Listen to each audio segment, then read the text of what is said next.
Hi friends, ఈరోజు ఈ video లోపల ఐసెట్ లోపల మనకు 20 మార్క్స్ సింపుల్గా గెయిన్ చేసే డేటా సఫిషియన్సీ గురించి తెలుసుకుందాం.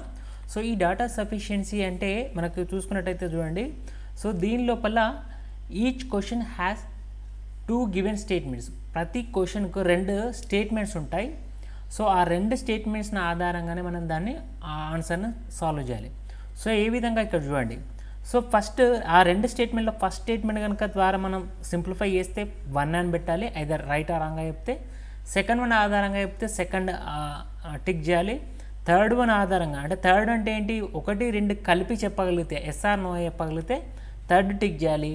ఆ 2 స్టేట్మెంట్స్ ఆధారంగా చెప్పలేకపోతే దాన్ని ఫోర్త్ ఆన్సర్ చేయాలి. అంటే neither statement is not satisfied అంటే మామూలుగా రెండింటితోటి సాటిస్ఫై కాలేదనుకున్న ఆన్సర్, అలాంటి వాటికి ఫోర్త్ ఆప్షన్ యూజ్ చేయాలి. ఒకసారి ఇక్కడ చూద్దాం. సో ఫస్ట్ క్వశ్చన్ చూడండి, what is the 2 digit number XY? 2 digit XY అనే 2 అంకెల సంఖ్య ఏదని అడుగుతున్నాడు ఇక్కడ. సో ఇక్కడ చూడండి, x + y = 9 అంటున్నాడు. నెక్స్ట్ x - y = 3 అన్నాడు. సో ఈ 2 ఈక్వేషన్స్ సింప్లిఫై చేస్తే మనకు x వాల్యూ y వాల్యూ ఆటోమేటిక్గా వస్తుంది. అంటే ఫస్ట్ దాన్ని బేస్ చేసుకుంటే ఆన్సర్ రాదు నాకు. సో ఫస్ట్ దాని ఆన్సర్ రాదు, అంటే ఓన్లీ x + y అన్నప్పుడు మనకు తెలియదు, x - y అన్నప్పుడు కూడా తెలియదు. సో ఈ రెండింటిని క్లబ్ చేసినప్పుడు నాకు x వాల్యూ y వాల్యూ వస్తుంది కాబట్టి, సో రెండింటిని బట్టి చెప్పగలుగుతున్నా కాబట్టి ఆన్సర్ ఏమవుతుందంటే 3 అవుతుంది. సో ఆన్సర్ ఏంటి, both statements are require. 2 statement కనుక రిక్వైర్ అయితే 3. అయితే ఇక్కడ చూడండి, what is the value of A విలువ ఎంత అని అడుగుతున్నాడు ఇక్కడ. సో ఫస్ట్ చూడండి, 3a + 5 = 20. సో నెక్స్ట్ క్వశ్చన్ చూడండి, a - 2 = 4. సో ఇక్కడ ఫస్ట్ స్టేట్మెంట్ బేస్ చేసుకుని నేను డైరెక్ట్ చెప్పగలుగుతున్నాను. సో ఆన్సర్ ఏమవుతుంది, ఫస్టే అవుతుంది, సెకండ్ దానికి వెళ్ళాల్సిన అవసరం లేదు. ఎప్పుడు కానీ చూడండి, సో ఫస్ట్ స్టేట్మెంట్ కనుక ద్వారా చెప్పగలిగినప్పుడు ఫస్ట్ దాన్ని ఎండ్ అయిపోతుంది, సెకండ్ దానికి వెళ్ళాల్సిన అవసరం లేదు.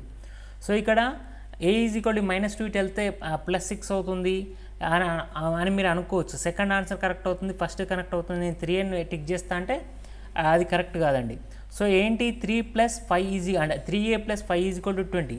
సో ఈ 5ని తీసుకెళ్తాను 15 అవుతుంది. a = ఏమవుతుంది, 15/3 అవుతుంది, 5 అవుతుంది. సో ఇన్ కేస్ ఇక్కడ a - 1 నుండి ఇలా 5 అలా 5 అయినా కూడా మీరు 3 అనే ఆన్సర్ టిక్ చేయాల్సిన అవసరం లేదు. సో ఎప్పుడు కానీ మనకు లూపింగ్ అనేది అంటారు, అంటే మనకు అల్గారిథం లోపల లూపింగ్స్ ఉంటాయి. సో అంటే ఫస్ట్ స్టెప్ అయిన తర్వాతనే సెకండ్ స్టెప్కి వెళ్తుంది. కాబట్టి ఇక్కడ ఆన్సర్ ఏదవుతుందంటే ఫస్ట్ వన్ ఆన్సర్ అవుతుంది.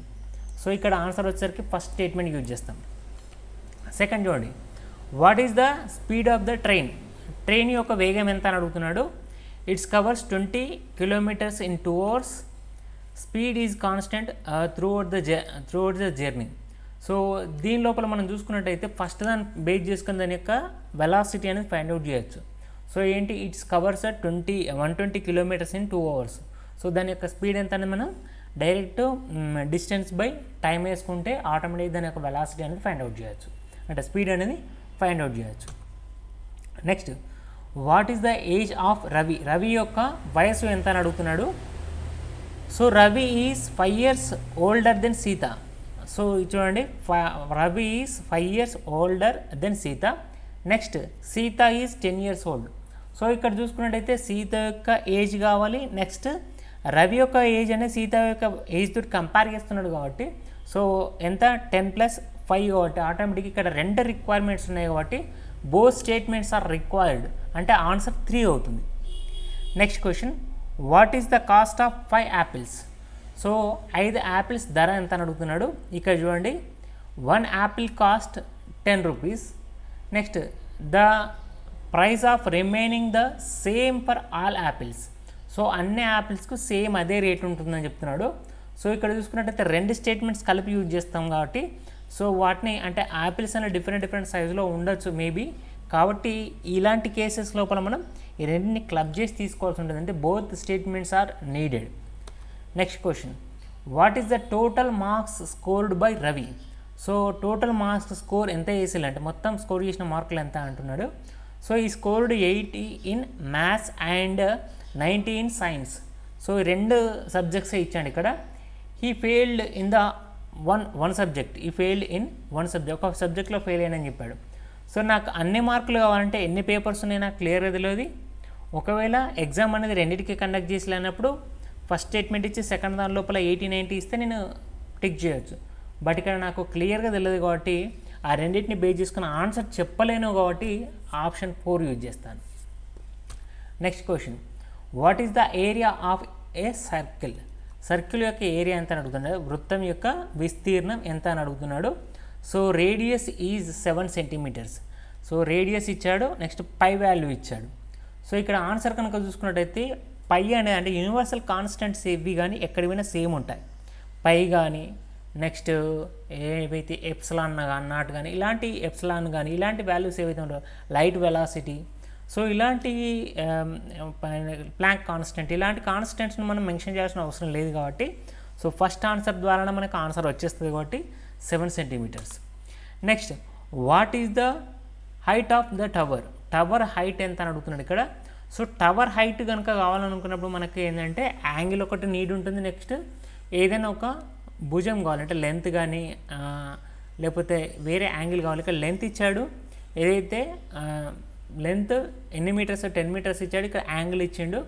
షాడో లెంత్ వచ్చేసరికి 10 మీటర్స్, యాంగిల్ వచ్చేసరికి షాడో ఫార్మ్డ్ యాంగిల్ వచ్చేసరికి 45 డిగ్రీస్. సో ఈ రెండింటిని బేస్ చేసుకుంటే మనకు ఆటోమేటిక్గా 2 క్లబ్ చేస్తే ఆన్సర్ వస్తుంది కాబట్టి టవర్ హైట్ వస్తుంది కాబట్టి సో దాన్ని బేస్ చేసుకొని ఆప్షన్ 3 అనేది చూజ్ చేసుకోవచ్చు. Next, what is the salary of an employee? So ఒక ఉద్యోగి వేతనం ఎంత అని అడుగుతున్నాడు. His monthly salary 50,000. He get an annual bonus 10,000. ఇక్కడ ఓన్లీ అడిగింది శాలరీ మాత్రమే అడిగాడు. సో ఇక్కడ చూడండి, మెన్షన్ మనకు వచ్చే అమౌంట్ ఎంత అని అడగట్లేదు, అంటే డబ్బులు అని అడగట్లేదు, వేతనం మాత్రమే అడిగాడు. శాలరీ అడిగింది కాబట్టి సో ఫస్ట్ వన్ మాత్రమే చూజ్ చేసుకుంటాం, అంటే 50,000 మాత్రమే చూజ్ చేసుకున్నాం. ఫస్ట్ వన్ ఆన్సర్ రైట్ అవుతుంది. ఒకవేళ ఇదే క్వశ్చన్ చూడండి, ఒక వ్యక్తి యొక్క జీతం ఎంత అనేసి మంత్లీ శాలరీ 50,000 ఇచ్చాడు, ఈజ్ మంత్లీ శాలరీ 10,000 అని ఇచ్చాడు అనుకోండి. సో ఫస్ట్ కేసు లాగా సో ఫస్ట్ వన్ మాత్రమే చూజ్ చేసుకుంటాం, సెకండ్ దానికి వెళ్ళాం. సో ఆటోమేటిక్గా 1 అని ఆన్సర్ ఇస్తాం. ఓకే, ఇవి డేటా సఫిషియెంట్ సంబంధించిన క్వశ్చన్స్. ఈ వీడియో నచ్చినట్లయితే షేర్ చేయండి, లైక్ చేయండి, సబ్స్క్రైబ్ చేయండి. Thank you for the watching.